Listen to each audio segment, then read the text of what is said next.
శ్రీనివాస్ రెడ్డి గారు శ్రీనివాస్ రెడ్డి గారు sir final conclusion. Telangana politics మాత్రం చాలా కన్ఫ్యూజన్ లో ఉంటూ పబ్లిక్ ఇష్యూస్ ను డైవర్ట్ చేయడం దురదృష్టకరం. కానీ జరుగుతున్నది మాత్రం తెలంగాణలో అదే విషయం. సరే, నీళ్లను రేవంత్ రెడ్డి పైనుంచి తీసుకురాలేడు, లేదంటే కేసీఆర్ తీసుకురాలేడు, బీజేపీ తీసుకురాలేదు. అది ప్రకృతి వనరు. దాన్ని నిలబెట్టుకునే పరిస్థితుల్లో డ్యాములు, ప్రాజెక్టులు, బ్యారేజ్లు ఉంటే బాగుండేది. ఆ పరిస్థితులు లేవు ఇవాళ మనకు. నదులు కూడా రెండు కూడా మనకేం వరదలు వస్తున్నాయి అయితే లేవు. ఇది పెద్ద సీరియస్ ఇష్యూ. ఇది చిన్న విషయమేం కాదు. అదే ఇప్పుడు ఎవరిని మీద ఎవరు ఆరోపణలు చేసినా నీళ్ళైతే రావాలి కదా, నీళ్ళైతే ఉండాలి కదా. కాబట్టి దాని సొల్యూషన్ అనేది ఉన్న కాడికైనా ఉపయోగించుకునే పరిస్థితుల్లో ఉంటే బాగుంటది. ఈ రాజకీయాలన్నీ పక్కకు పెట్టేయాల్సిందే. లేకపోతే మనుషులే లేనప్పుడు రాజకీయాలు ఎవరి కోసం ఉంటాయండి? తాగే నీళ్లే లేనప్పుడు ఈ రాజకీయాలు ఏం పని చేస్తాయి? పార్టీలు ఏం పని చేస్తాయి? రేవంత్ రెడ్డి ఏం పని చేస్తాడు? కేసీఆర్ ఏం పని చేస్తాడు? ఎవరేం పని చేస్తారు? దాన్ని దృష్టిలో పెట్టుకోవాలి. ఆ కామన్ సెన్స్ తోటి రాజకీయాలు నడిపితే బెటర్. కానీ మరీ అడ్డగోలు బజార్ రాజకీయాలు నడిపితే అది నష్టమే తెలంగాణకు తప్ప ఇంకోటి లేదు. ఒక స్థాయిలో ఉన్న వ్యక్తి నిజంగానే ముఖ్యమంత్రి గారు చాలా హార్ష్ పదాలు వాడడం. సరే, కొంతకాలం నువ్వు అగ్రెసివ్ గా ముఖ్యమంత్రి కాగానే ఒక 6 నెలల పాటు అదో ఇదో సమస్యలు వచ్చినప్పుడు ఆ పోయిన ప్రభుత్వం మీద నువ్వు మాట్లాడితే దానికి యాక్సెప్టెన్స్ వస్తుంది. కానీ డైలీ అదే పని పెట్టుకుంటే అసలు నువ్వేం పని చేస్తున్నావు అనే ప్రశ్న ఇవాళ ప్రజలలో వస్తుంది కదా. ఆయన చేసిపోయింది అది, కానీ నువ్వేం చేస్తున్నావు అనేది కూడా వస్తుంది. కానీ ఈ విషయాల్లో జాగ్రత్త పడాలి రేవంత్ రెడ్డి కూడా. ఏదో గాలివాటం విమర్శలతోటి కాలం గడపడం అనేది ఇట్ ఈస్ నాట్ పాసిబుల్. ఎందుకంటే ప్రజలు కూడా మన దగ్గర బాగా అవేర్ అయ్యారు. ఈ పార్టీల గురించి కూడా గ్రామాలలో కూడా బాగా తెలిసిపోయింది ఏ పార్టీ ఏంది, వాట్ ఈజ్ వాట్. సో ఇప్పుడు ఒక రకంగా చెప్పాలంటే ఇవి సరే, ప్రతిపక్షం ఎలాగో అది ఓడిపోయిన పార్టీ, దాని మీద ఒక అభిప్రాయం ప్రజలకు ఉంది. బీఆర్ఎస్ అంటే ఏంది, కేసీఆర్ అంటే ఏంది, హరీష్ రావు అంటే ఏంది, కేటీఆర్ అంటే ఏంది, వాళ్ళు ఏమేం పనులు చేసినా ఏం చేయలేకపోయినా, అవినీతి ఏం చేసినారు, అవన్నీ ఎంతో కొంత వాళ్ళకి అవగాహన ఉంది. ఇప్పుడు దాన్ని వద్దనుకొని కాంగ్రెస్ ప్రభుత్వాన్ని తీసుకొచ్చినప్పుడు మీరు ఆ రకంగా వ్యవహరించాలి తప్ప మేము సేమ్ యాజ్ ఇట్ ఈస్ వాళ్ళలాగానే మేము కూడా అని మీరు పోతున్న పరిస్థితి ప్రజలకు కనపడుతుంది కదా.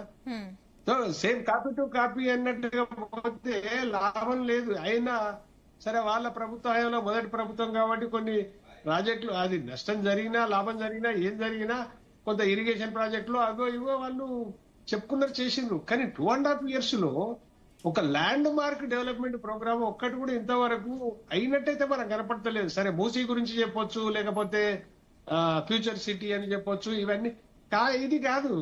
నువ్వు నేచురల్ గానే నువ్వు ఈ 2.5 years లో ఏదో ఒక ల్యాండ్ మార్క్ లో ఈ ప్రభుత్వం చూపెట్టగలిగింది, ప్రజలు ఎప్పటికీ ఫలానా కాంగ్రెస్ ప్రభుత్వం చేసిపోయిందని చూపించుకునేందుకు అసలు ఏమీ కనపడతలేదు కదా.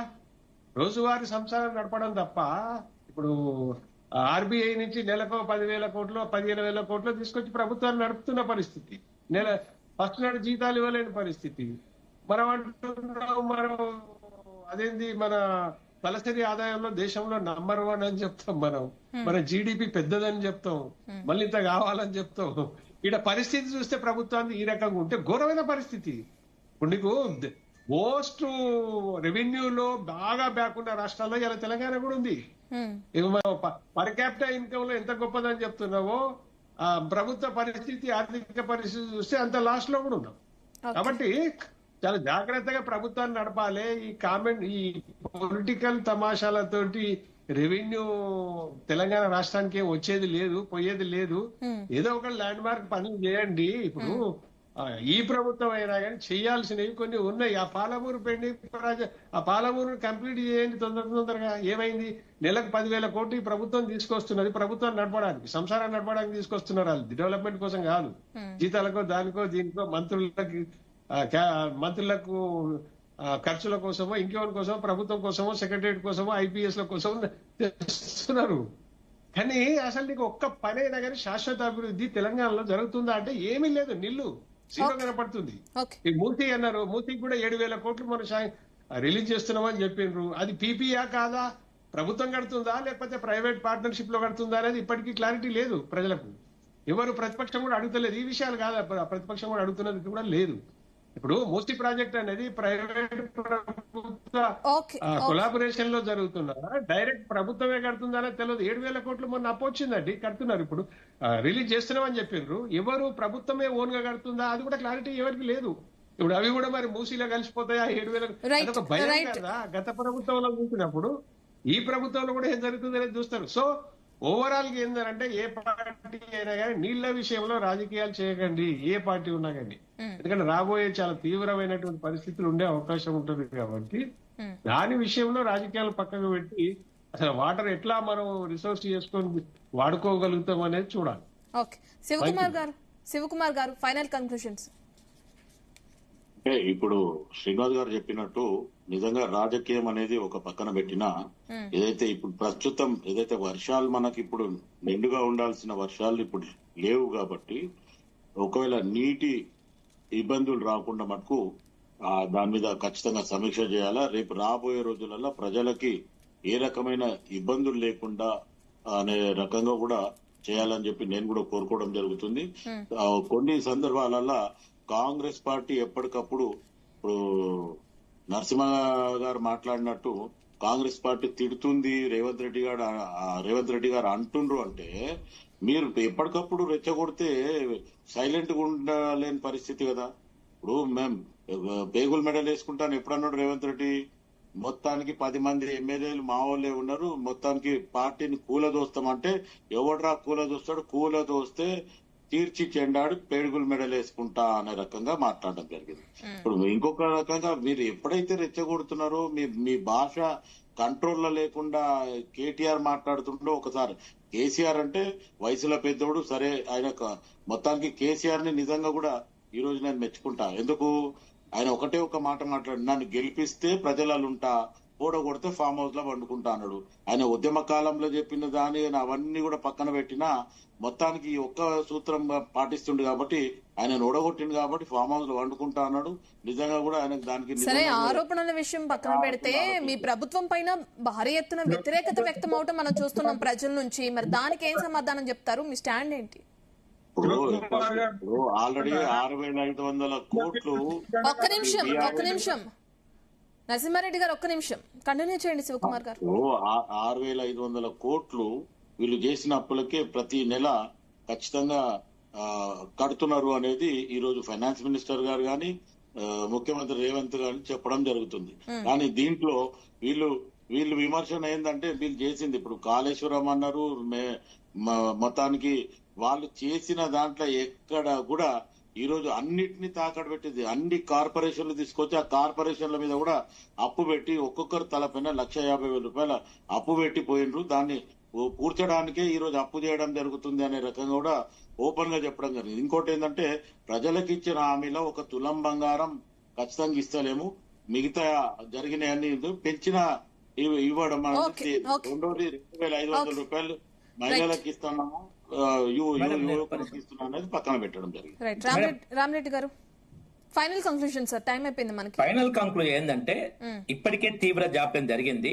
ఆ 3 బ్యారేజీలు రిపేర్ చేసి గోదావరిలో కొంత వస్తుంది, ఇంకొస్తుంది. గోదావరి అనేది నీళ్ళ ఎప్పుడు అంటే ఎంత కరువు వచ్చినా నీళ్లు మనకు కావాల్సి దొరుకుతాయి. కాబట్టి ఆ పనులు తొందరగా చేపట్టాలి. రెండో విషయం ఇదేమో చెప్పంటే బీజేపీ ఎక్కడ తగ్గలేదు. కిషన్ రెడ్డి గారు స్టేట్ ప్రెసిడెంట్ గా 30% ఓట్లతో 8 లోక్సభ స్థానాలు కాంగ్రెస్ పార్టీకి ధీటుగా గెలుచుకుంది.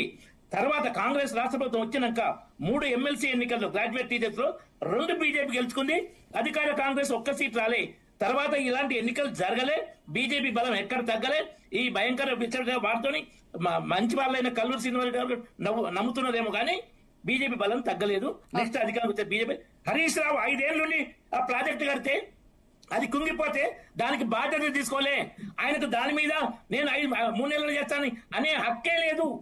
కేసీఆర్ హరీష్ రావుకు కాళేశ్వరం మీద మాట్లాడే హక్కు లేదు. దోపిడీ చేసిన వాళ్ళు తెలంగాణ ప్రజలు ఎట్టి పెడుతుంది నంబర్. ఓకే, నరసింహారెడ్డి గారు నేనేమంటున్నా మేడం అంటే ఇప్పుడు వీళ్ళు ఎంతసేపు ఉన్నాయి అదే మాట్లాడతారు అన్న. మీరు కొత్తది మాట్లాడరా అన్న? ప్రాజెక్టు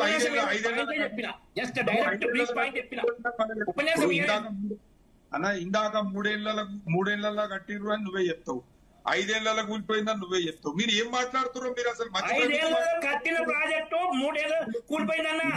హరీష్ రావు ఎడ్యుకేషన్ తీసినప్పుడు హరీష్ రావు తెలియదా? ఆయన కూడా కేసీఆర్ తో సమాన బాధ్యుడు.